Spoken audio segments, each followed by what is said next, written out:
The rain has been falling all afternoon, soaking the streets in silver reflections of the city's neon glow. By the time Anna Morales closed the children's reading circle for the evening, the library was nearly deserted. The smell of old books and rain, damp coats lingered in the air, a strange blend of comfort and melancholy. She moved quietly through the rows of shelves, humming softly to herself, cart rattling as she reshelved colorful picture books. At first, she thought she was alone. Then she noticed a boy at one of the far tables, small for his age, 6, maybe 7, his legs dangling off the chair, a pencil gripped tightly in his hand as he traced letters across a notebook page. His dark hair clung damply to his forehead, and beside him sat a worn backpack with one strap nearly torn. Anna glanced at the clock. The library would close in 15 minutes. She approached with a gentle smile. "Hi there, sweetheart. Are you waiting for someone?" The boy didn't react. He didn't even look up. For a moment, Anna wondered if he was ignoring her. Then she noticed the way his head tilted slightly, the faint repetitive movement of his lips as though he was mouthing something to himself. Recognition struck her like lightning. She dropped into a crouch so they were at eye level and lifted her hands. Slowly, deliberately, she signed, "Are you okay?" The change was immediate. The boy's head jerked up, his eyes widening with startled hope. His small hands moved in quick, hesitant shapes. You can talk like me." Anna's heart softened. "Yes," she signed back, her movements fluid and confident. "I can talk like you.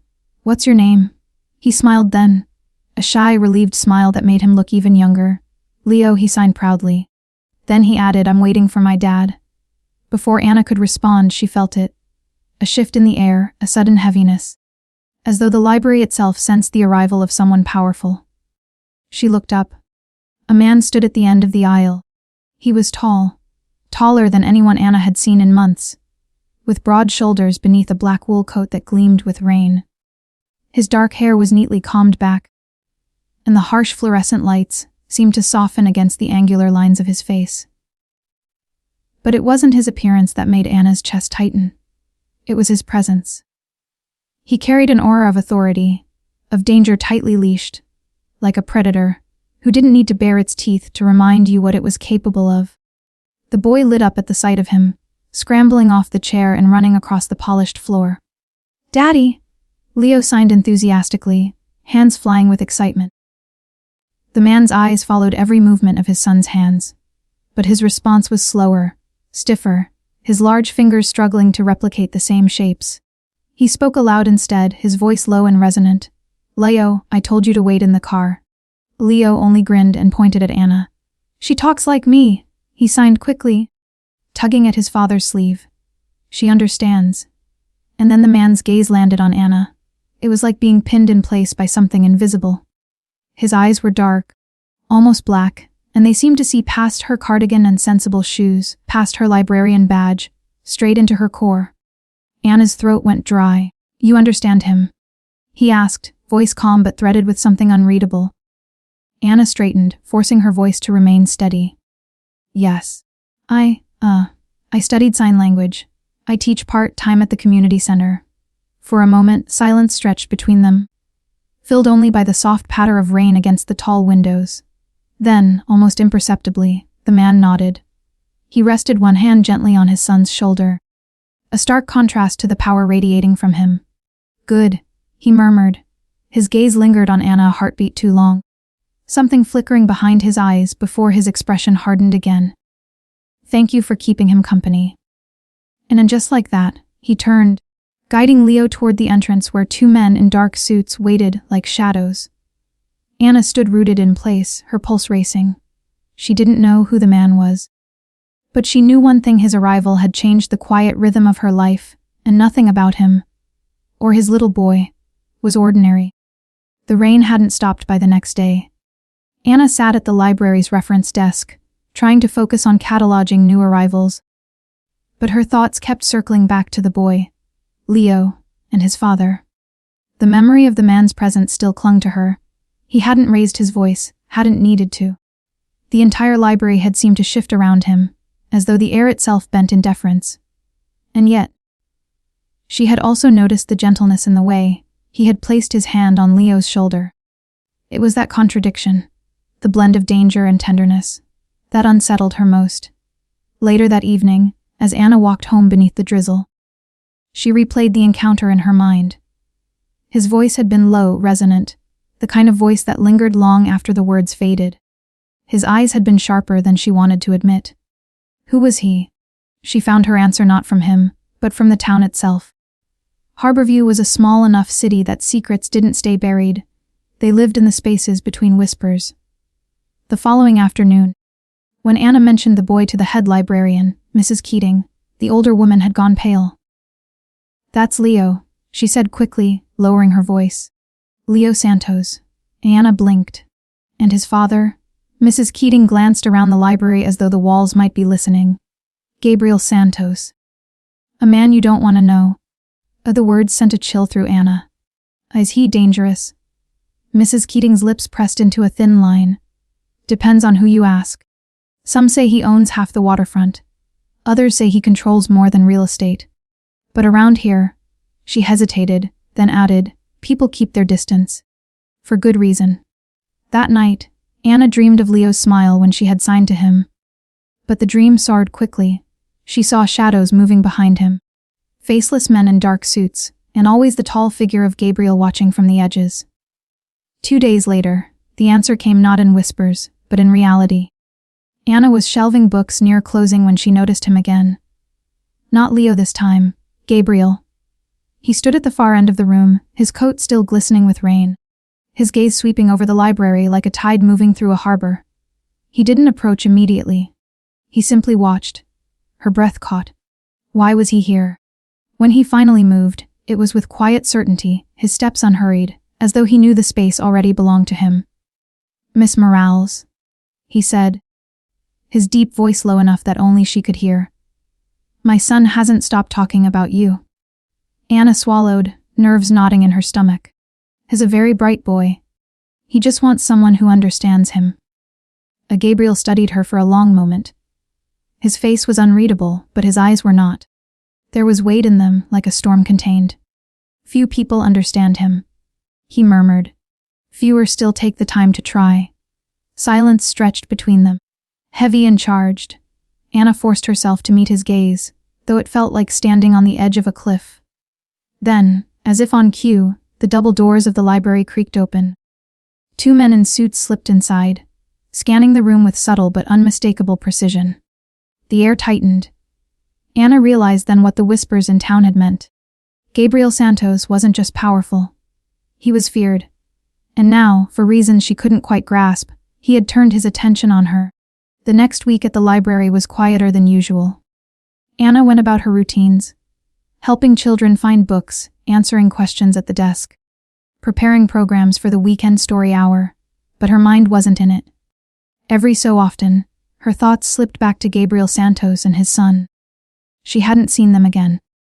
But she felt their presence everywhere, in the careful hush of conversations at the cafe, in the way people glanced nervously toward the black cars that occasionally idled outside the post office, in the sudden stiffness of her coworkers' shoulders whenever she mentioned the boy. It unsettled her, this invisible current she had stepped into, and yet she couldn't forget Leo's smile when he realized she could sign.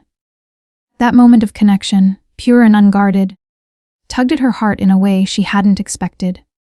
On Thursday evening, as the library lights dimmed and the last patrons filed out, Anna noticed a small figure standing by the front desk. Leo. His pigtail dark hair was damp with rain, his backpack hanging crookedly from one shoulder. When he saw her, his face lit up. He signed quickly, his small hands moving in eager bursts. "You're here? I told Daddy you would be!" Anna glanced instinctively toward the door. Sure enough, a black car waited at the curb, headlights glowing in the drizzle. And leaning against it, a silhouette she recognized instantly. Broad-shouldered, coat collar turned up, posture unhurried yet commanding. Gabriel Santos. "Leo." Anna began softly, crouching to his level. "Where's your dad?" The boy grinned and pointed toward the door, then signed something that made Anna's heart lurch. "He says you should come with us. Please." Dinner. Her first instinct was to refuse, to smile politely, to decline, to keep her safe, quiet life intact. But then she saw the hope in Leo's eyes, the way his hands trembled slightly as he signed again, please. Just tonight. I want to show you my books. Before she could gather an excuse, the library door opened. Gabriel stepped inside, rain droplets glistening in his dark hair. His presence filled the room instantly, as though the building itself had inhaled. Miss Morales, he said with that calm, steady voice. Forgive the intrusion. My son insisted on seeing you again. Anna's pulse quickened. It's really no trouble. But you've been kind to him, Gabriel continued, his eyes flicking briefly to Leo before returning to her. He doesn't forget kindness. Neither do I. There was no command in his tone, but no question either. It was as though the invitation itself carried weight, pressing down on her, leaving little room for refusal. Leo tugged at her sleeve, eyes wide and pleading. Please come. Just once, please. Anna exhaled slowly, torn between caution and compassion. Against her better judgment, she found herself nodding. All right. Just for dinner. The boy clapped his hands together in silent delight, then rushed toward the door. Gabriel extended a hand, gesturing politely for her to follow. The car outside gleamed like a shadow come to life. Inside, the leather smelled faintly of cedar and something darker, spice and smoke. Anna sat stiffly, her bag clutched to her lap as the city lights blurred past the tinted windows. Leo chattered beside her in signs, excitedly telling her about his favorite picture books, his love for building blocks, his wish for a puppy. Anna laughed softly, responding in kind, her fingers dancing in the low glow of the car's interior lights. And every time she glanced up, she found Gabriel watching her. Not unkindly, not possessively, but intently, as though measuring something unseen. By the time the car pulled up to the sprawling gates of an estate perched on the cliffside, Anna knew one thing for certain. Whatever she had stepped into, there was no simple way back out. The Santos estate was not what Anna expected. She had imagined something cold and sterile, all steel gates and marble floors. Instead, when the black car rolled to a stop before the sprawling house perched on the cliffside, she was struck by its paradox. The mansion was vast. Yes, stone walls rising like a fortress, windows gleaming with light against the storm-dark ocean, but there were details that softened it. A carved wooden door, flower pots brimming with late, blooming geraniums, and the faint sound of music drifting through the open windows. Not the cold opulence she feared, but a place where somewhere wanted to live. Inside, the warmth continued. A fire crackled in the hearth of the vast foyer, its glow reflected in the polished stone floors. A housekeeper greeted them with a smile and took Leo's damp backpack, and the boy immediately grabbed Anna's hand, pulling her toward a table set for 3. Dinner was surprisingly simple: roasted chicken, vegetables, and warm bread. Leo chattered through it all in rapid, enthusiastic signs, about his day, his favorite books, the toy car collection he wanted to show her after dessert. Gabriel spoke little, but Anna could feel his presence like a weight across the table, his gaze steady and unreadable as he let his son dominate the evening. For a moment, Anna almost forgot the rumors, the tension in town, the whispered warnings. It felt almost normal, almost. But as the meal ended and Leo dashed off to fetch a book, leaving them momentarily alone, the illusion cracked. "You've heard about me," Gabriel said quietly, not looking away from her. It wasn't a question. Anna hesitated, her fork pausing midway to the plate. "People talk," she admitted. His mouth curved slightly. Not a smile exactly, something sharper. "And what do they say?" "That you're powerful," she said carefully. "That people respect you. Fear you." At that, Gabriel leaned back in his chair, his fingers steepled beneath his chin. The firelight threw sharp shadows across his face. Respect and fear are not so different. Both ensure survival. Anna's pulse quickened. "So it's true then. What they say about you." He tilted his head, studying her. "What exactly do they say?" "Miss Morales," she swallowed. "That your business isn't just real estate. That there are other things." The silence stretched taut, filled only by the crackle of the fire. For a heartbeat, she regretted speaking. But then Gabriel exhaled slowly, as though weighing how much truth to reveal. "My world is complicated," he said at last. "There are those who see me as a criminal. Others see me as a protector. Which am I? That depends on who is asking." Anna forced herself to hold his gaze, though the intensity of it made her stomach twist. "And what do you want me to see?" If for the first time his expression softened, just slightly. "I want you to see what my son sees." His voice lowered, rougher now. A father who would do anything to protect him. Before Anna could respond, Leo came running back into the room, holding a stack of books almost as tall as himself. His laughter, silent but infectious, broke the tension. Anna smiled despite herself, but inside, her thoughts tangled like stormy waves. She had stepped into something far larger than she understood. Gabriel Santos might be a father. He might even be kind, in his way. But the shadows that clung to him were undeniable. And as she watched him lift his son easily into his arms, Anna realized with a pang of unease she wanted to believe him. The weeks slipped into a rhythm Anna hadn't expected. Every Tuesday and Thursday evening, a sleek black car appeared outside the library just before closing.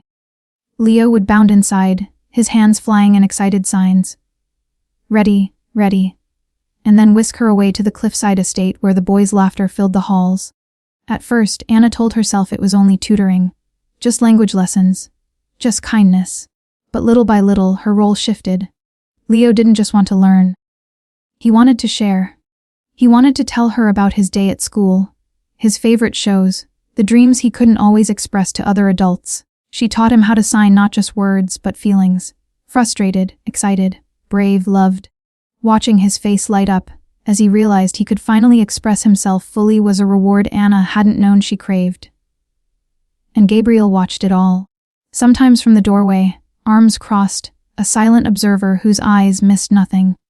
Sometimes at the table with them, fumbling through signs himself. His large hand stiff but determined, his mistakes corrected by his son's patient little fingers. One evening, as Leo worked on finger, spelling his name in block letters, Gabriel lingered in the kitchen with Anna. The house was quiet except for the scratch of pencil on paper from the other room. "You've done more for him in weeks than others managed in years," Gabriel said quietly, pouring 2 cups of tea. Anna shifted, uneasy at the intimacy of being alone with him. "It isn't me. He's just extraordinary." Gabriel handed her a cup, his fingers brushing hers briefly. Too brief to be an accident, not long enough to be deliberate. "He is. But extraordinary children still need the right guide." His gaze lingered, dark and searching. "He trusts you." Anna forced a sip of tea, her hands trembling slightly around the cup. "Trust is important." His mouth curved, the barest shadow of a smile. "And what about you, Miss Morales? Do you trust me?" The question stole her breath. She opened her mouth, then closed it again, caught between honesty and caution. "I don't know yet." Gabriel nodded slowly, as though he had expected the answer. "That is wise." Their eyes held for a moment longer than necessary. The silence between them thick, charged. Anna set her cup down quickly, retreating to Leo's side, before she could think too hard about what had just passed between them. But the shift was undeniable. After that, boundaries blurred further. Gabriel insisted she stay for dinner after lessons. At first, Anna refused politely. But soon it became routine. Leo pleading for her to join, Gabriel watching with that unreadable expression until she finally agreed. The meals were lavish compared to her simple apartment fare: roasted salmon, handmade pasta, fine wines she never touched but which Gabriel savored slowly.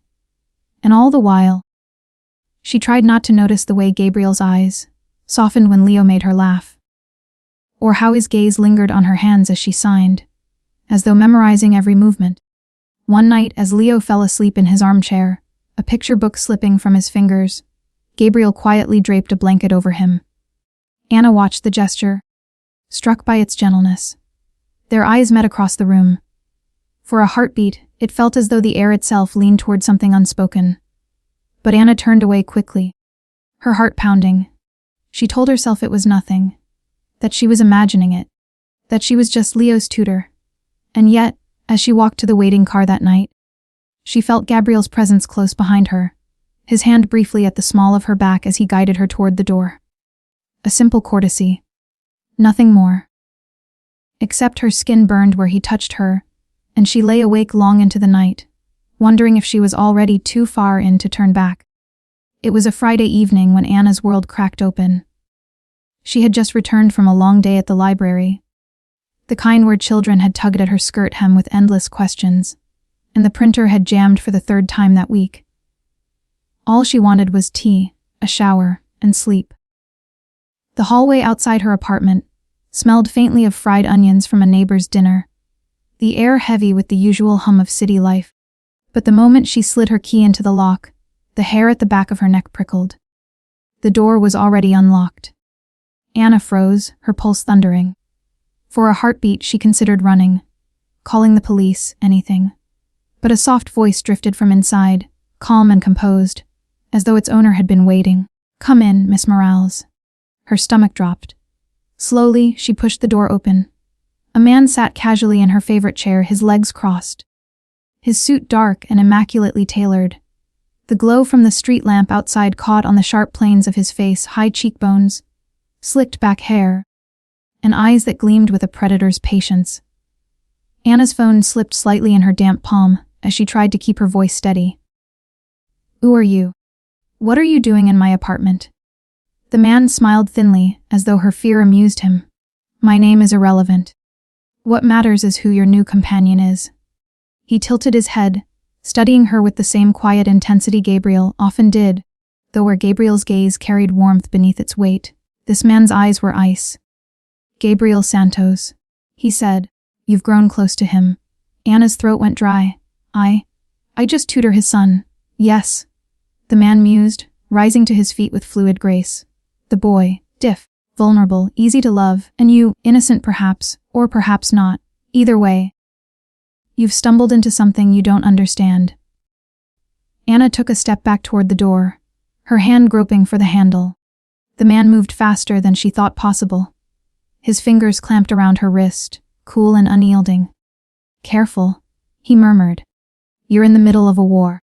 Gabriel has taken something that belongs to me. And you." His smile widened, cold and cruel. "You are now a message." Anna's pulse hammered. "I don't know anything about his business. I don't want to know." The man leaned closer, his breath ghosting her ear. "Ignorance won't save you. Tell Santos this. If he does not return what he stole, there will be consequences. For him, for his son, for you." He released her wrist with a sharp flick, as though discarding something useless. Then, with chilling calm, he crossed to the balcony door. Anna realized with horror that it had been open the entire time. Rain blew in, cool against her burning skin. The man paused on the threshold and glanced back at her, his expression smooth, almost polite. "You have 48 hours. Deliver my message, or you will understand just how dangerous Gabriel Santos's world really is." And then he was gone, swallowed by the night. For a long moment, Anna stood frozen in the silence of her apartment, her chest rising and falling too quickly, her wrist throbbing where he had gripped her. Finally, she stumbled to her phone. Her fingers hovered over Gabriel's number, but she hesitated, remembering the man's warning. Men like Santos overreact when their possessions are threatened. Possessions. The word made her stomach turn. She dropped onto the couch, trembling, the shadows pressing close around her.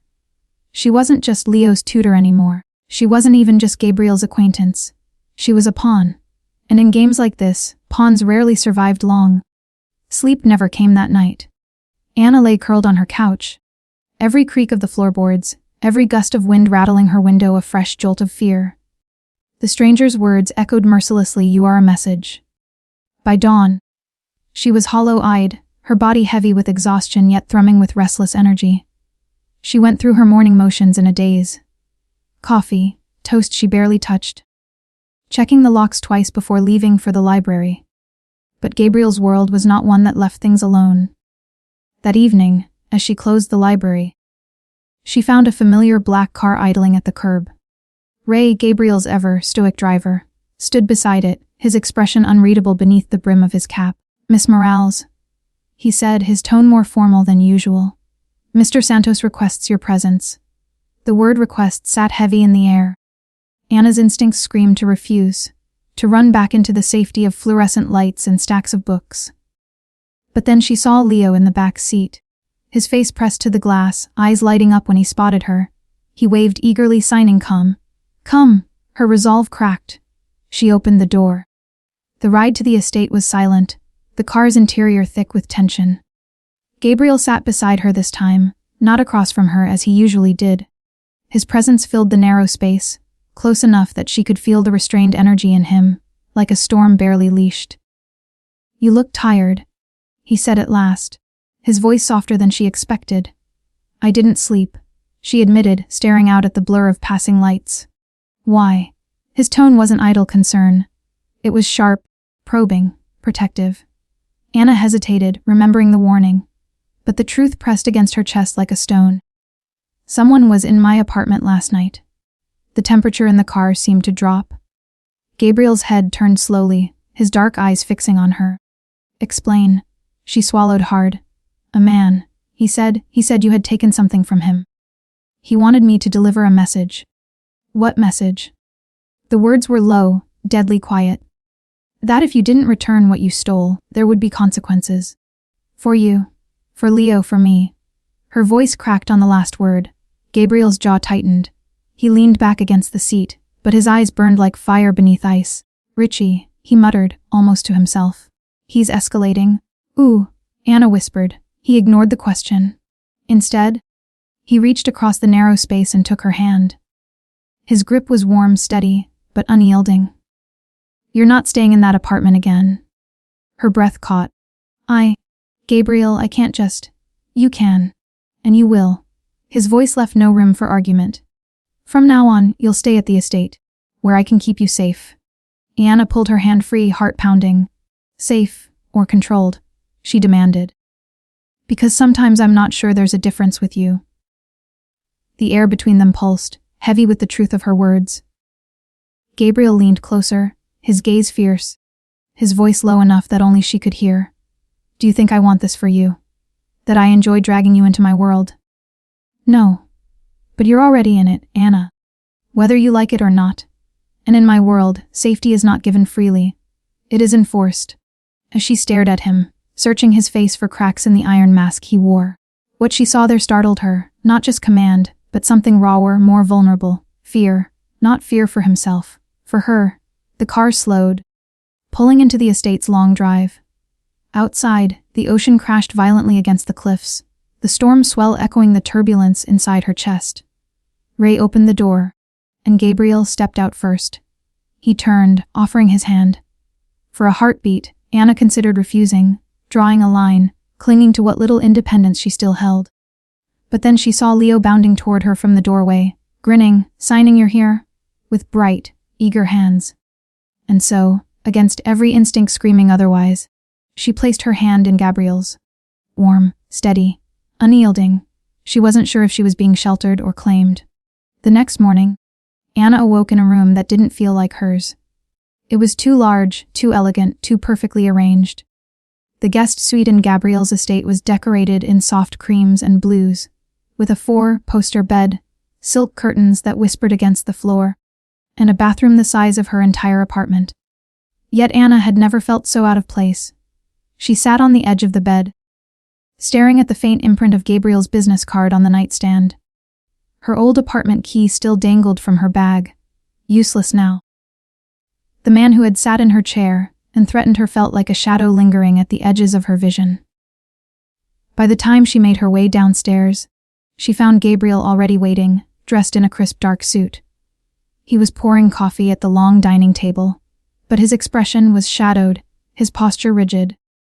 "Good morning," he said evenly, though his eyes searched her face as if to measure how much she'd slept, how much she'd broken. "Morning," Anna murmured, taking the seat opposite him. She tried to sip coffee, but her hands trembled. "You said you wanted honesty," Gabriel said at last, setting his cup down. "Then you'll have it. Today." And before she could reply, Ray appeared, silent as always, and handed Gabriel a slim folder. Gabriel tucked it under his arm, then rose. "Come with me." Anna hesitated, but something in his tone, steady, inexorable, left her little choice. The ride was short but tense. The SUV wound through the city until it stopped near the docks, where steel warehouses loomed against the gray morning sky. The air smelled of salt and oil, gulls wheeling overhead. Ray opened the door for them, his face grave. Gabriel led Anna into a nondescript building marked with a discreet plaque Santos Imports. Inside, it looked like any other shipping office. Clerks at desks, phones ringing, the low hum of computers. But when Gabriel pressed his hand to a biometric scanner and opened a heavy steel door, the facade fell away. Beyond was a cavernous space, humming with activity. Men in lab coats moved between pallets stacked with crates. The smell of antiseptic and cardboard filled the air. Anna blinked, stunned. "What is this?" she whispered. "Medicine," Gabriel said simply. He gestured to the nearest crate, prying it open to reveal boxes of blister packs, vials, inhalers. Insulin, cancer drugs, treatments families in this country can't afford. Anna stepped closer, reading the foreign labels. "These aren't from here." "No." His voice was calm. "We import them from where they are made cheaply and legally. India, Canada, Eastern Europe. And we sell them here at a fraction of the price. My father started this decades ago, after my mother died because we couldn't afford her medication. I kept it alive." Anna stared at him, her thoughts whirling. "But that's illegal." "It's not narcotics, not weapons," Gabriel countered. "It's medicine. Life-saving medicine. The law calls it smuggling. I call it justice." She looked at the men working quietly in the background, the stacks of boxes labeled with names she recognized from commercials. "And the other man, the one who came to my apartment." Gabriel's jaw tightened. "Ricci. He sells counterfeits. Cheap poison passed off as the real thing. People have died because of him. I intercepted a shipment last month and turned the evidence over to the FDA." His eyes hardened. "Now he wants it back." Anna's stomach twisted. "So that's why he came to me. To get to you." Gabriel turned to her, his gaze sharp. "Yes, because he knows you matter." The words stole her breath. "I don't matter," she said quickly. "I'm just his son's tutor." But Gabriel stepped closer, his presence filling the space. "To him, you are leverage. To Leo, you are hope. And to me," he paused, his voice dropping, "you are no longer just a tutor." Anna's chest tightened, her pulse hammering. She wanted to argue, to insist she didn't belong in any of this. Yet standing there, surrounded by crates of stolen medicine, she understood Lee. Gabriel's world wasn't painted in black and white. It was carved in shades of gray, shades that were swallowing her whole. She looked up at him, torn between fear and something she refused to name. "And what happens if I don't want to be part of it?" For the first time, Gabriel's face softened.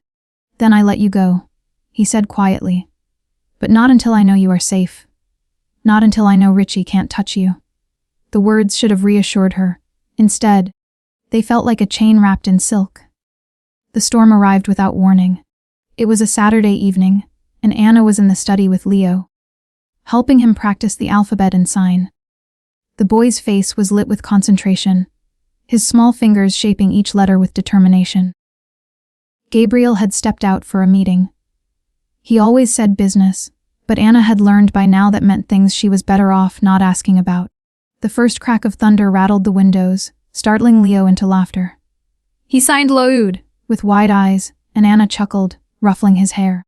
The sound of rain soon followed, heavy and relentless, drumming against the glass until it drowned out the quiet hum of the house. Then the power went out. The lights flickered once, twice, then died, plunging the study into darkness. Anna's breath caught. She stood quickly, feeling her way toward the lamp. But before she could move, Leo tugged her sleeve. His eyes were wide, not with fear of the storm, but with something deeper.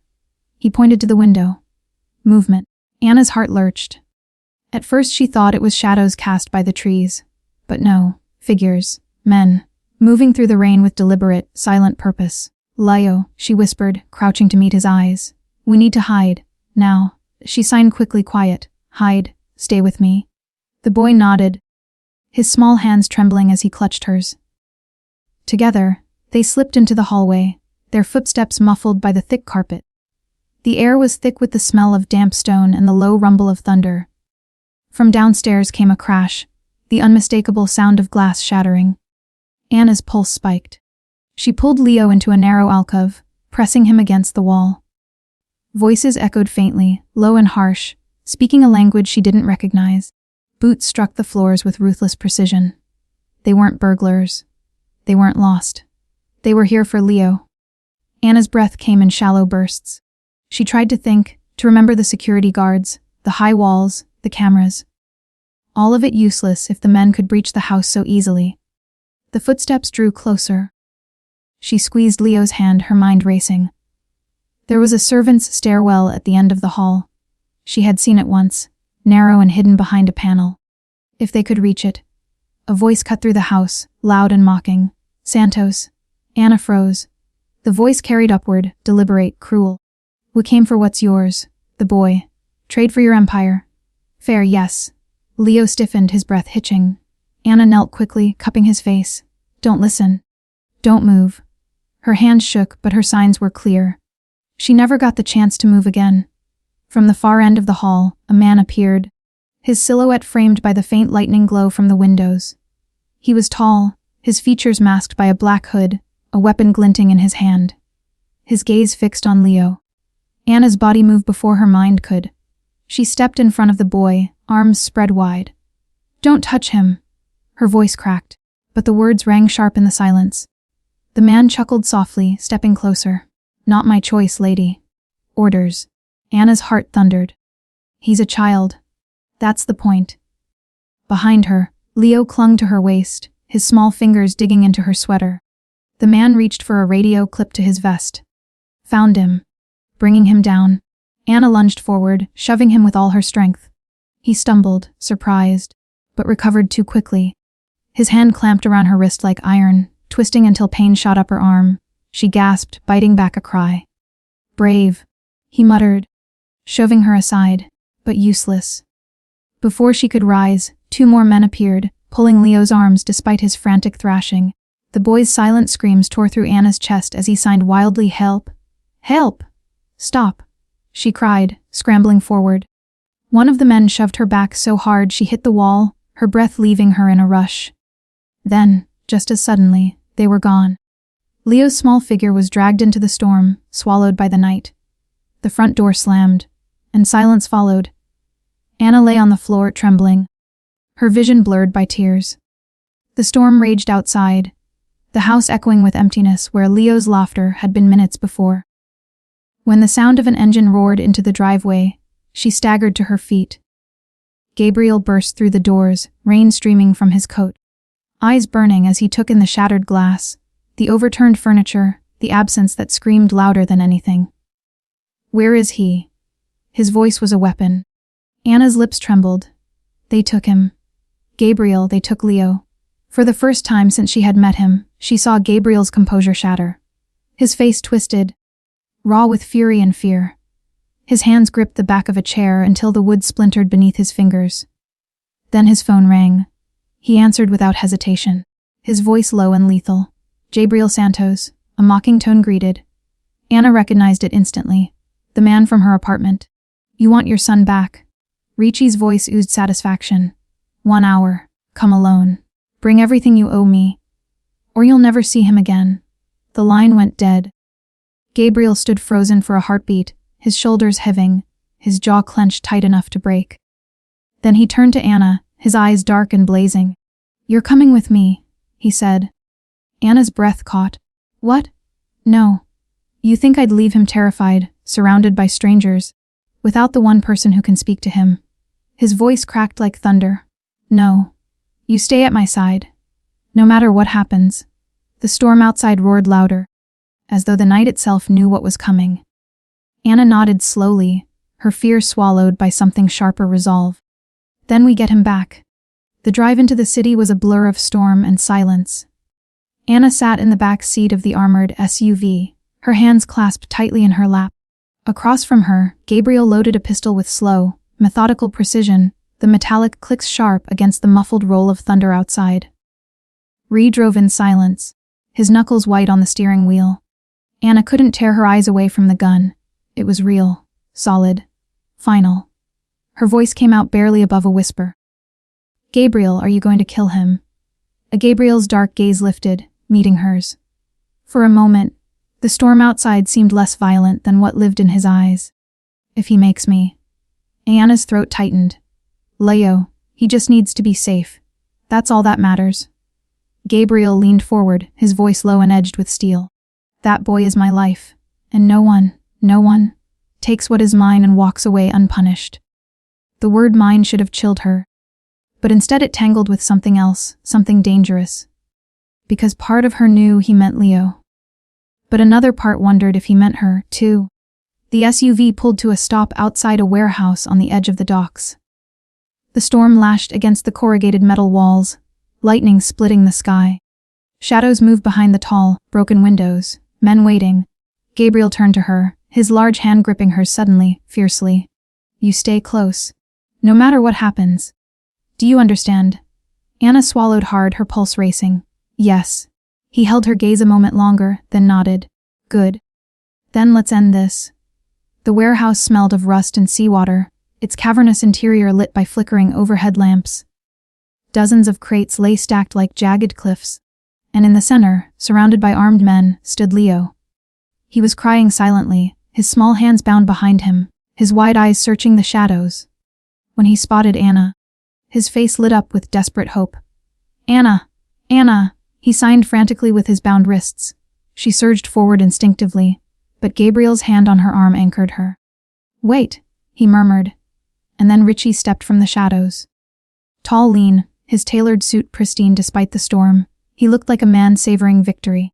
His smile was sharp, his eyes glinting. Gabriel Santos. Always so punctual. Let him go, Gabriel said, his voice low and dangerous. Now, Richie chuckled. Straight to business. No hello, no pleasantries. You wound me. He spread his arms theatrically.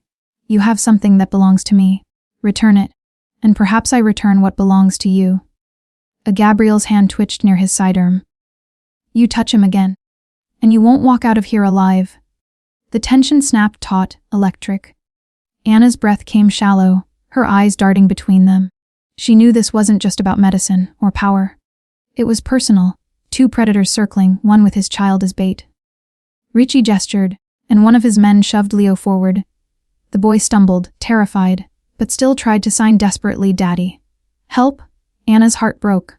She couldn't stay still. She stepped forward, her voice ringing louder than she thought possible. Nuff. He's a child, not a bargaining chip. You want war with Gabriel? Then take it up with him, but let the boy go. Richie turned his cold gaze on her, his smile widening. Ah, the tutor. The little librarian who stumbled into a lion's den. His eyes glittered. You're braver than I expected. Gabriel stepped closer, putting himself slightly in front of her, his presence a shield. Don't look at her. Oh. But she's fascinating, Richie said smoothly. She's the weakness I didn't expect from you. You've built an empire on fear, Santos. But fear isn't what drives you anymore, is it? It's her. The words sank deep, raw and dangerous. Anna's chest tightened, her pulse roaring in her ears. Gabriel's hand shifted, his voice dropping to a lethal growl. Last chance, Richie. Let my son go. Richie's smile flickered. For the first time, a crack. Or what? The thunder outside seemed to answer for Gabriel. A shot rang out. Chaos erupted. Men shouted, guns raised, bullets ricocheting against steel beams. Anna ducked behind a crate, her heart hammering, every nerve screaming. She saw Gabriel move like a shadow, precise and deadly, his fury unleashed with terrifying efficiency. Through the chaos, Leo's small figure huddled near the center, hands still bound. Anna didn't think. She ran. Dodging gunfire, she slid across the slick floor, pulling Leo into her arms. I've got you, she whispered fiercely, fumbling with the knots around his wrists. The boy clung to her, shaking, his eyes wet with silent tears. Anna. Gabriel's voice roared across the chaos. She looked up to see him fighting his way toward them, his eyes burning with desperation. Richie was gone, vanished into the shadows with his surviving men. The gunfire slowed, then stopped, leaving only the pounding of rain and the ragged sound of Anna's breathing. She cradled Leo, shielding him, until Gabriel finally reached them. He dropped to his knees, pulling his son into his arms. His hands shook as he signed clumsily, You're safe. You're safe now. Anna watched, her chest aching at the raw tenderness in him. Then Gabriel turned his gaze on her. Not the mask of a boss, not the shield of a predator, just a man, stripped bare by love and fury. You came for him, he said, his voice rough. You risked everything. Anna swallowed, trembling. So did you. For a moment, the storm outside was nothing compared to the one between them. When Gabriel's hand brushed hers, steadying her, she didn't pull away. She couldn't. Because in that warehouse, amid the wreckage of fear and fire, something had changed forever. They had gone into the fire together, and nothing would ever be the same. The estate was silent when they returned, though the storm still battered the cliffs outside. Anna carried Leo in her arms, his head tucked against her shoulder. The boy had fallen asleep mid-cry, his lashes still wet, his small body trembling even in rest. She refused to let him go until Gabriel gently guided her into the warmth of the foyer. You can lay him upstairs, Gabriel murmured, his voice low and strained. Anna followed him up the winding staircase, her steps unsteady, exhaustion dragging at every limb. When they reached Leo's room, she laid him carefully on the bed, pulling the blanket to his chin. His small hand clutched hers instinctively even in sleep. She sat there for a moment longer, her thumb brushing over his knuckles, whispering softly in sign with her free hand safe. You're safe now. Gabriel stood in the doorway watching. His broad shoulders seemed heavier tonight, the mask of control he always wore cracked in subtle ways. The loosened tie at his neck, the tremor in his hand when he brushed it through his hair, the shadows under his eyes. This was not the untouchable boss people feared. This was a father who had nearly lost everything. When Anna finally eased Leo's hand from hers, she rose and stepped into the hall. The door closed softly behind her. For a moment, neither spoke. The silence between them was thick, filled with all the things they had seen tonight. Thank you, Gabriel said finally. His voice was hoarse, rougher than usual, for not letting him face that alone. Anna shook her head, her voice unsteady. You don't have to thank me. He needed me. That's all. Gabriel's eyes searched hers, dark and unflinching. You ran into the middle of gunfire for him. That's not all. That's... He broke off, exhaling sharply. That's everything. The words lodged in Anna's chest, heavy and undeniable.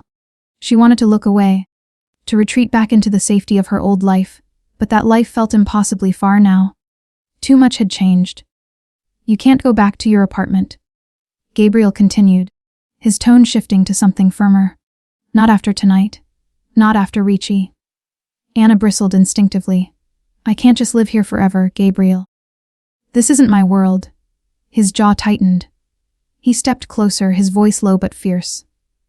It became your world the moment you signed to my son in that library. Do you understand that? You're not on the outside anymore. Her chest tightened. Then what am I? The question hung between them like a spark in the dark. Gabriel's gaze softened, just slightly, but his silence was answer enough. Anna turned away, pressing her palms against the cold marble railing of the staircase. The ocean roared below, relentless, endless. She whispered, almost to herself, I don't know if I can live like this. Gabriel moved closer, his presence at her back. Not touching but near enough that she could feel the heat of him. You don't have to decide tonight. But for now, you're safe. He's safe. That's all that matters. For the first time since the warehouse, Anna let herself breathe. Her hand still trembled, her body still ached from the fear. But Leo was alive, Gabriel was alive, and she wasn't sure who she was anymore.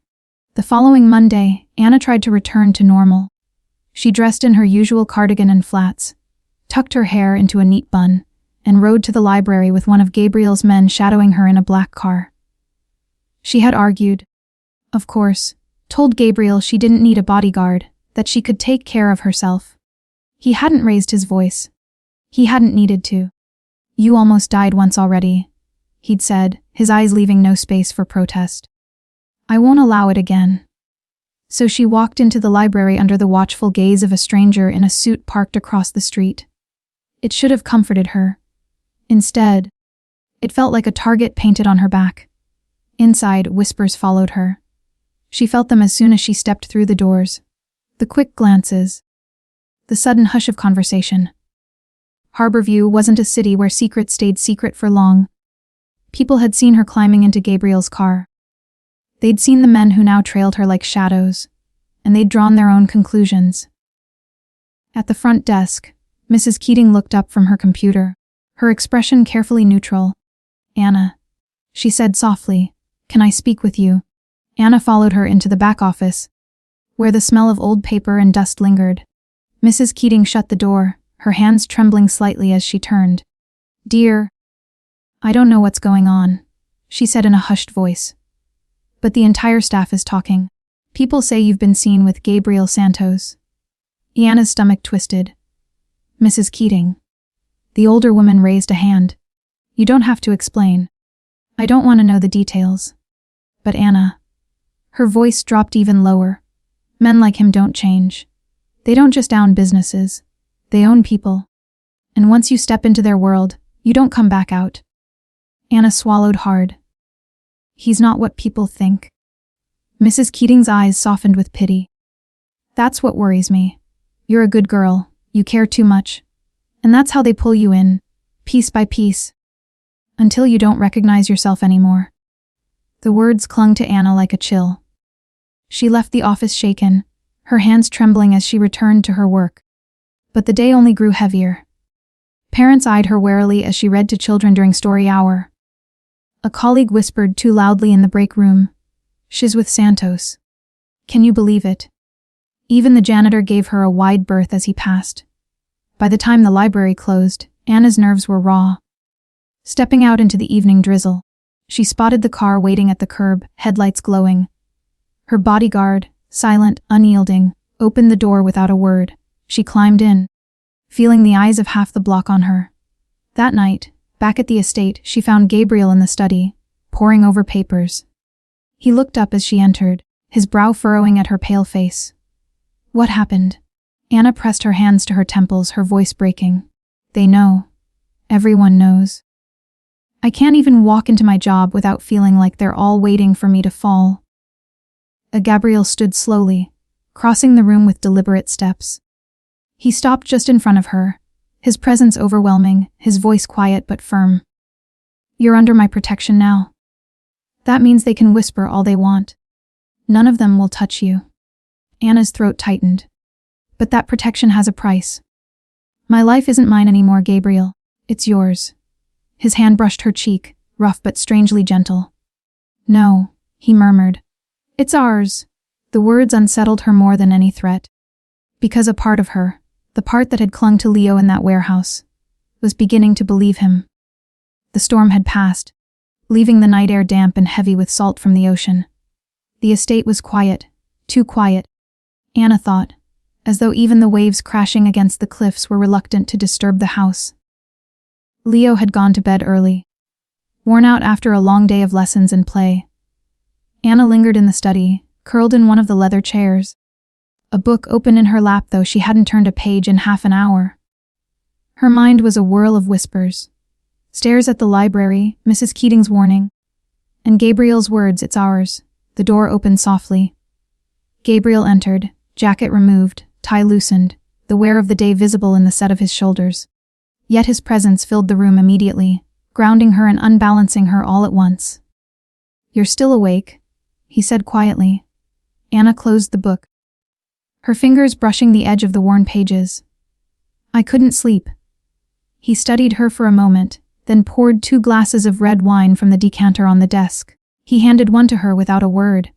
She took it, though she barely sipped. For a while they sat in silence. The lamp cast a warm glow over the room, flickering against the walls of books. Gabriel leaned back, his gaze fixed on the fire in the hearth, but his words when they came were for her alone. "When they took him," he said slowly, "I thought I'd lost everything. My son, my reason. And then I looked at you, running through bullets for him, shielding him with your own body." His jaw tightened, his voice lowering. "And I realized losing you would break me just as much." Anna's breath caught. She set the wine glass down, her pulse loud in her ears. "Gabriel." He turned to her, his eyes burning, stripped of their usual mask. "You want honesty. Here it is. I built my life on fear, on power, but you," he exhaled sharply, as though the admission itself cost him. "You terrify me in a way no enemy ever could, because I can't control this. I can't control what you've come to mean." Her chest tightened, her mind screaming warnings. Dangerous, impossible, wrong. Yet her heart whispered something else entirely. Slowly, as though giving her every chance to stop him, Gabriel rose and crossed the room. He stopped just before her chair, his height casting her in shadow, his presence overwhelming. Anna looked up, her breath shallow, her hands trembling in her lap. "This isn't." But the words faltered as Gabriel crouched, his hand lifting to brush a stray strand of hair from her face. His fingers lingered at her cheek, calloused yet careful, a tenderness she hadn't expected. "Tell me to stop," he murmured, his voice rough with restraint. "And I will." Anna's heart pounded. Every warning screamed at her to end this, to pull away, to protect herself. But when she opened her mouth, the word wouldn't come. Instead, she whispered, "Don't stop." The space between them vanished. Gabriel's lips met hers in a kiss that was both fierce and fragile, as though he had been holding it back for too long. Anna's hands lifted almost without thought, clutching his shoulders, pulling him closer even as her mind whirled. The kiss deepened, fire and storm all at once. And for the first time since she had stepped into his world, Anna didn't feel like she was falling. She felt like she was choosing. When they finally broke apart, their foreheads rested together, their breaths uneven. Gabriel's hand cupped her face, his thumb brushing her skin as if to memorize it. "This changes everything," he said softly. Anna closed her eyes, her voice a whisper against the space between them. "I know." And she also knew there was no turning back. The kiss hung between them long after it ended, echoing in every glance. Every brush of fingertips when their hands passed too near. For days, they didn't speak of it, yet it colored everything. When Anna poured Leo a glass of milk at breakfast, she felt Gabriel's gaze on her. When she guided Leo's hands through the alphabet, she sensed Gabriel lingering in the doorway, watching with an intensity that went beyond simple gratitude. And late at night, when the house was quiet, she thought of the moment his lips had met hers. The heat, the tenderness, the terrifying sense that she had just crossed a line that could never be uncrossed. One evening, after putting Leo to bed, Anna found herself in the study again. Gabriel was there, as he so often was, leaning over a spread of papers on his desk. But this time, when he looked up, the mask of command was softer. "You look tired," he said. Anna gave a small, wary smile. "You always say that, because it's always true," he replied, his lips curving just slightly. She sank into a chair across from him, folding her arms. "And you? Do you ever sleep?" His gaze held hers. "Not when the people I care about are in danger." Her breath caught. There it was again. Words he shouldn't say, words that burned through her defenses. "Gabriel." She hesitated, then pushed past the fear tightening in her chest. "Why me?" He frowned slightly. "What do you mean? You could have anyone. Women who understand this world, who want it. Who aren't," she faltered. "Me." Oh, for a long moment, he said nothing. Then he rose, moving around the desk until he stood before her. His presence was overwhelming, but his voice was softer than she'd ever heard it. "Because you see me," he said simply. "Not the name, not the reputation, not the fear. Me." Anna's chest tightened. "And what if I don't like everything I see?" His expression didn't change, but something flickered in his eyes. Pain, acceptance. "Then at least it's honest." He crouched slightly, bringing himself level with her, his hand reaching to rest lightly over hers. "I've done things, Anna. Things you would never forgive if you knew them all. I've hurt people. I've ordered things I can't take back." His voice dropped, rough with regret. "But with you, I don't want to be that man." Silence pressed in around them, thick and unyielding. Anna's heart pounded, her mind at war. She should pull away. She should tell him this was too much, too dangerous. But instead, she whispered, "You scare me, Gabriel." His jaw tightened, but he didn't withdraw. "Good. Then you understand what I am." And yet, she shook her head, her eyes burning. "I can't stay away." His hand tightened over hers, his eyes blazing with something fierce and unspoken. For a moment, the storm of his world, the fear, the whispers, the danger, all of it faded. There was only the man before her, confessing what he could never show anyone else. Gabriel lifted her hand, pressing it gently to his lips. His voice was a promise, low and unshakable. "Then don't. For a handful of days, Anna let herself pretend. The estate became a strange sort of sanctuary. Mornings filled with Leo's eager hands, as he mastered new signs. Afternoons spent reading by the fire. Evenings marked by Gabriel's quiet presence at her side. The memory of the kiss still lingered, unspoken but undeniable, and though fear coiled in her chest, a part of her began to believe in the illusion of safety. But safety in Gabriel's world never lasted. It happened on an ordinary Tuesday. Anna insisted on going to the library. She couldn't bear to abandon her students. Not completely. Gabriel had argued, of course, his eyes hard as steel. It's not safe. Richie won't stop. Anna had lifted her chin, forcing her voice steady. If I give up my life completely, then he's already won. In the end, Gabriel relented, but not without condition. Two men in plain clothes shadowed her from a discreet distance. She felt their eyes everywhere as she shelved books, their presence both comforting and suffocating. The day passed without incident, until dusk. The library was closing. Anna stepped out into the cool evening air, the street glowing orange beneath the sinking sun. She hugged her cardigan tighter, her eyes flicking toward the black SUV parked across the street. One of Gabriel's men gave a small nod. Relief brushed through her, until the screech of tires split the air. A dark sedan rounded the corner too fast, its headlights off, its engine roaring. Anna froze, her breath catching as the car barreled toward the curb where she stood. "Miss Morales," one of the guards shouted. Hands grabbed her, yanking her backward just as the sedan swerved, missing her by inches. The gust of air knocked her to the ground, her palms scraping the concrete. The car didn't stop, it sped past, tires screeching, disappearing into the night. For a moment, all Anna could hear was her own heartbeat, wild and deafening in her ears. The guard helped her up, his grip firm but gentle. "You all right?" Anna's voice shook. "They tried to kill me." "No," the guard said grimly, scanning the street. "That was a message. If they wanted you dead, you'd be dead." The realization chilled her more than the near miss. A message. Just like before. Back at the estate, Gabriel paced the study like a caged animal, fury radiating from him in waves. Anna sat on the couch, her hands still trembling, the scrape on her palm burning. "They came for me," she whispered, more to herself than him. "They weren't after you this time. Or Leo. Just me." Gabriel turned sharply, his eyes blazing. "Because they know you matter." Her breath caught. "Gabriel." He crossed the room in 3 strides, crouching before her, his hands gripping hers tightly. "No more library. No more leaving the estate unless I'm with you. Do you understand?" Anna shook her head, tears pricking her eyes. "You can't lock me away like a prisoner." "This isn't prison," Gabriel growled. "This is survival, if you die." "Anna, if they take you."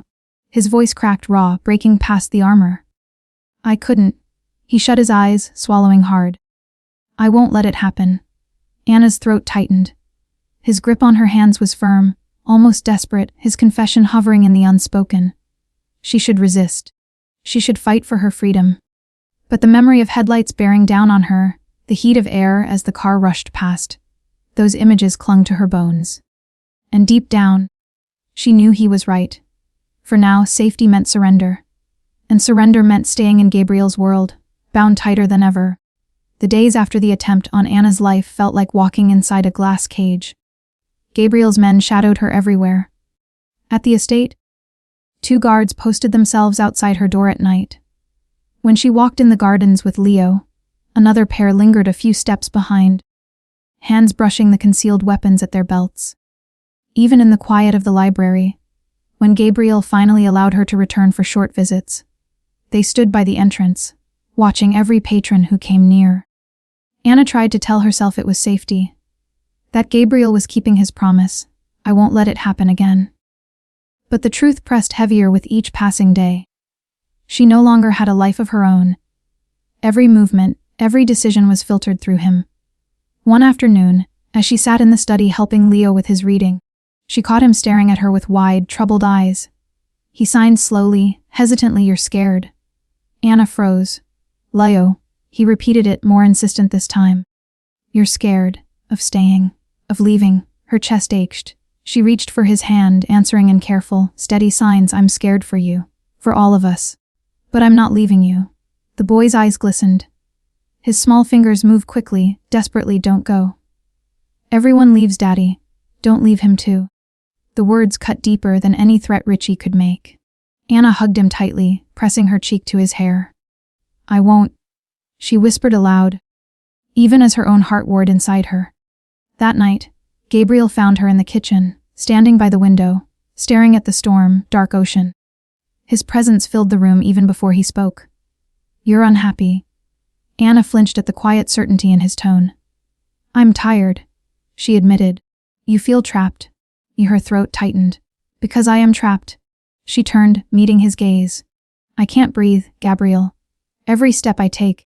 Someone's watching me. You say it's protection, but it feels like a cage. His jaw clenched, his eyes hard. Would you rather I let them kill you? Run you down in the street? Take you like they took Leo? The images flashed again. Headlights, screeching tires, Leo's bound hands. And Anna shivered. No, but this isn't living. Gabriel stepped closer, his shadow falling over her. It's surviving. And survival comes before everything else. Anna swallowed, her pulse racing. And when survival means I lose myself, who will I be then? For a long moment, Gabriel was silent. Then, softer than she expected, he said, You'll be alive. And that's enough for me. She wanted to argue, to scream that it wasn't enough. But when his hand brushed hers, warm and steady, the words caught in her throat. Because deep down, she wasn't sure if she wanted to be free, or if she wanted to belong. And that terrified her most of all. The estate had always felt impenetrable. Guards at every gate, cameras in every hall. Routines so strict Anna sometimes wondered if the house itself was alive and breathing, protecting its master. But one evening, the illusion shattered. Anna was in the kitchen helping Leo make hot chocolate, guiding his small hands as he whisked milk in the pan. When the air shifted, a commotion outside, raised voices, heavy footsteps, the thud of doors slamming. She glanced toward the window just in time to see headlights flare across the drive. A convoy of black SUVs pulled in, faster, harder than usual. Men spilled out, grim-faced, weapons visible. Leo's whisk slipped from his hand. His eyes darted to her, wide with panic.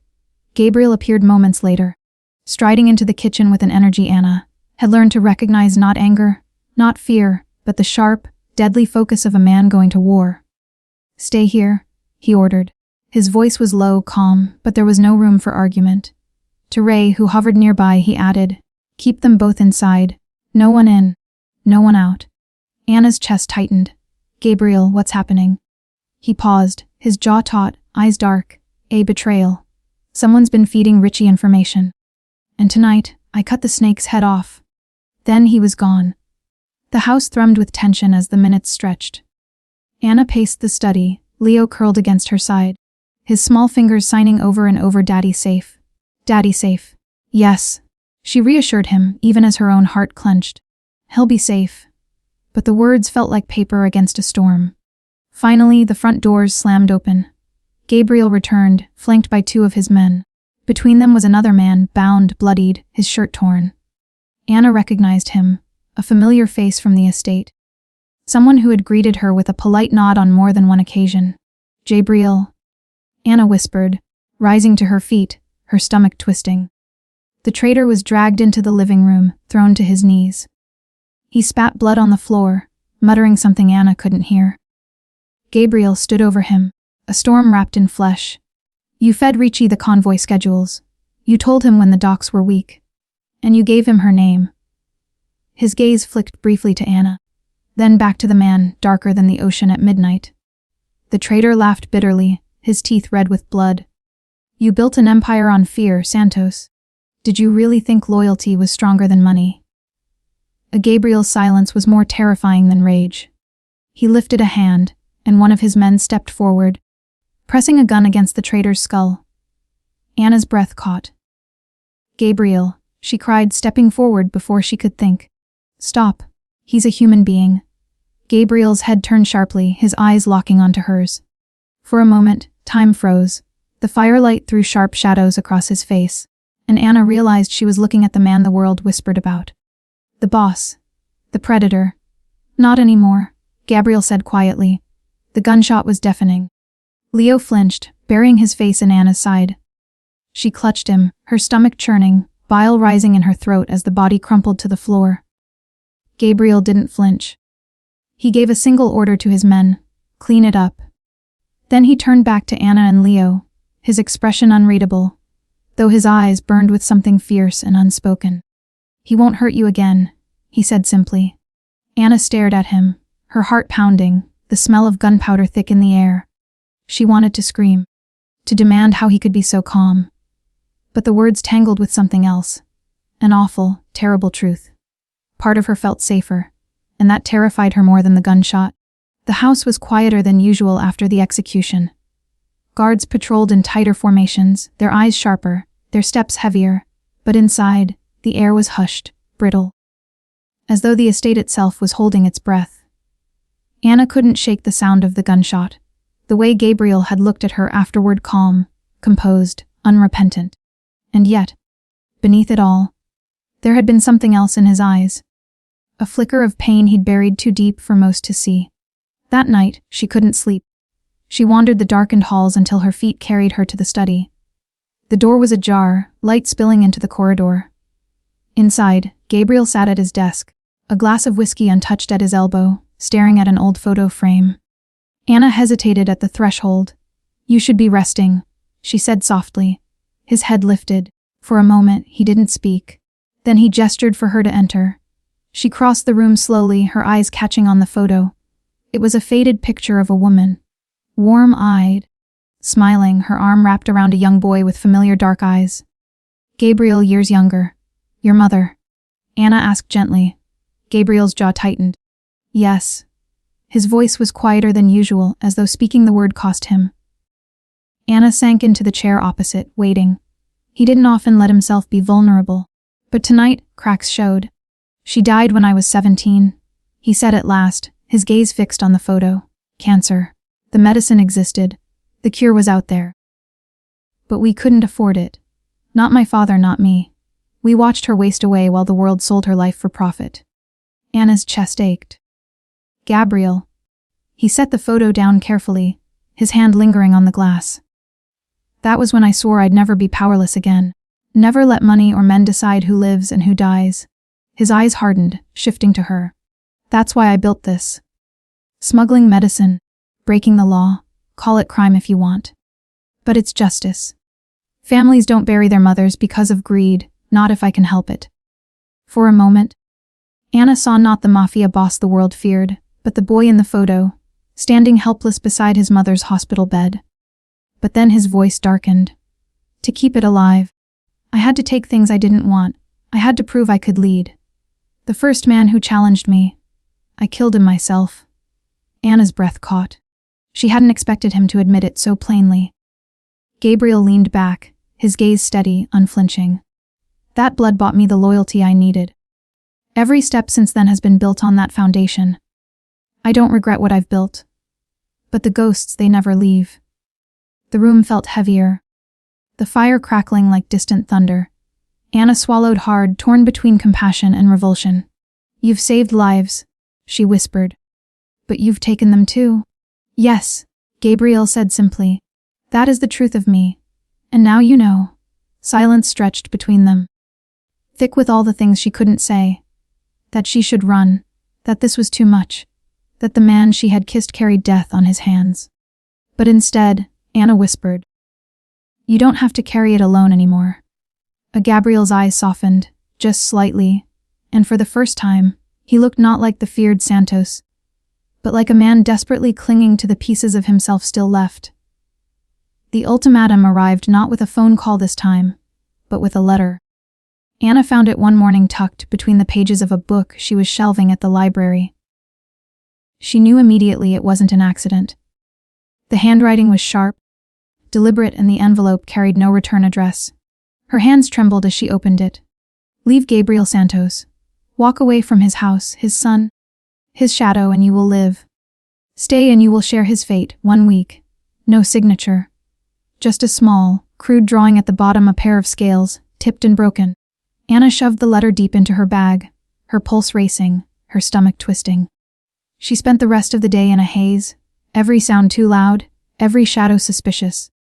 When Gabriel's men escorted her back to the estate that evening, she could barely breathe. That night, she sat in the study with Gabriel, the firelight throwing gold across his sharp features. He was reviewing papers, but his gaze flicked to her often, sensing the unease radiating off her. Finally, he set the papers aside. "What's wrong?" Anna hesitated. She didn't want to tell him, didn't want to give Richie another victory by showing his words had struck her. But the weight of the letter pressed too heavily against her ribs. Slowly, she pulled it from her bag and slid it across the table. Gabriel read it in silence, his expression darkening with every line. By the time he reached the broken scales, his jaw was clenched so tightly the muscle jumped in his cheek. "He dares," Gabriel muttered, crumpling the paper in his fist. "Threatening you. Using you." His eyes lifted to hers, burning with a storm she couldn't name. "You will not leave me." Anna's breath caught. "Gabriel, he's offering me a way out. A way to be safe." His voice dropped, raw and unflinching. "There is no safety without me." The words rang like chains, heavy and binding. Anna pushed back from the table, rising to her feet.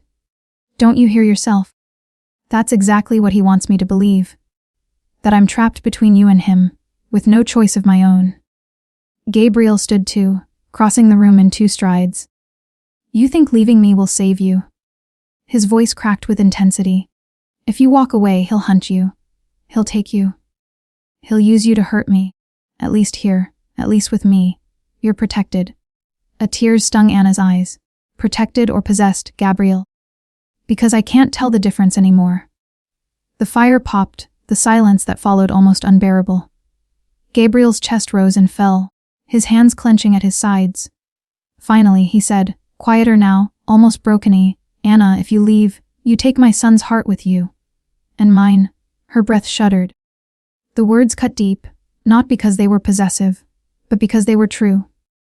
She had seen the way Leo clung to her, the way Gabriel softened in her presence. Leaving would break them, staying might destroy her. The choice sat before her, heavy as the ocean outside. Safety, or love, freedom, or family. And Anna knew that whichever she chose, she could never go back. The night was sharp with cold, the kind that carried the bite of the sea. The estate's walls felt thinner than ever, no longer a fortress but a waiting room before the inevitable storm. Anna had made her choice. She wasn't leaving. Not because Gabriel demanded it, not because fear pinned her, but because Leo needed her, and because somewhere along the way, Gabriel had become more than the shadows around him. He was a man who bled, who feared, who had handed her his truths when no one else dared see them. And that meant she couldn't walk away. The attack came faster than even Gabriel expected. It was just past midnight when the alarms blared, a shrill cry echoing down the estate halls. Anna jolted awake, her heart hammering, Leo's small figure darting into her room with wide, terrified eyes. She signed quickly, "Stay with me." The thunder of footsteps followed, shouts of men, the crack of gunfire splitting the night. The walls shook with violence. Gabriel appeared moments later. His shirt dark with rain, a gun in his hand. His eyes burned when they found her and Leo huddled together. Relief flickered in his face, but only for a heartbeat. "They're here," he said, voice tight. "Richie's men." Anna swallowed hard. "What do we do?" His gaze softened, just slightly, as he crouched before them. "We fight, and we end this." The estate became a battleground. Men in black stormed the halls, their boots thundering against marble, their shouts echoing off stone. Gabriel's guards fought back with ruthless precision, gunfire snapping like lightning. Anna clutched Leo's hand as Gabriel guided them through the chaos. His presence steady, commanding, terrifying in its calm. He moved like a man who had prepared for this moment all his life. They reached the great hall, and there, waiting as though the storm belonged to him, stood Richie. He was immaculate, untouched by the rain, his pale smile cutting through the chaos. His men flanked him, guns raised. "Well, Santos," Richie drawled, "shall we finish what we started?" Gabriel pushed Anna and Leo behind him, his gun steady. "This ends tonight." Richie's gaze flicked to Anna, lingering too long. "Ah, the librarian, still alive. You must be very special." His smile widened, cruel. "Which makes you very dangerous." Anna's blood ran cold, But before she could react, Gabriel fired. The hall erupted in chaos. Gunfire, shouts, smoke filling the air. Anna pulled Leo down behind a toppled table, shielding him as splinters and glass rained around them. But she saw it. Gabriel and Richie circling each other through the storm. Two predators locked in their final hunt. Richie lunged, his knife glinting in the firelight. Gabriel caught his wrist, the two men grappling, straining. Fury carved into their faces. Anna's heart pounded. She knew in that moment if Gabriel fell, everything ended. Her eyes darted to a fallen pistol lying just feet away. Without thinking, she lunged, snatching it up with trembling hands. "Anna," Gabriel shouted, his voice raw. Richie wrenched free, his knife flashing toward Gabriel's chest. Anna didn't think. She aimed. She pulled the trigger. The shot echoed like thunder. Richie staggered, shock flashing across his face before he crumpled to the marble floor, blood spreading beneath him. Silence followed, a heavy, unnatural silence broken only by the ragged sound of Anna's breath and the rain pounding the windows. Gabriel turned, his chest heaving, his eyes locking onto her. For a heartbeat, there was only disbelief in his face. Then something else, something fierce and unshakable. She had saved him. Anna's hands shook as she lowered the gun, her voice breaking. I had to. Gabriel crossed the space in 2 strides, cupping her face in his hands, his eyes burning. "You did what you had to. You saved us." Leo pressed against her side, his small hands signing wildly, "Anna brave. Anna safe. Daddy safe." And for the first time since she had stepped into Gabriel's world, Anna understood. She wasn't just surviving. She wasn't just caught in his orbit. She was part of this family, no matter the cost.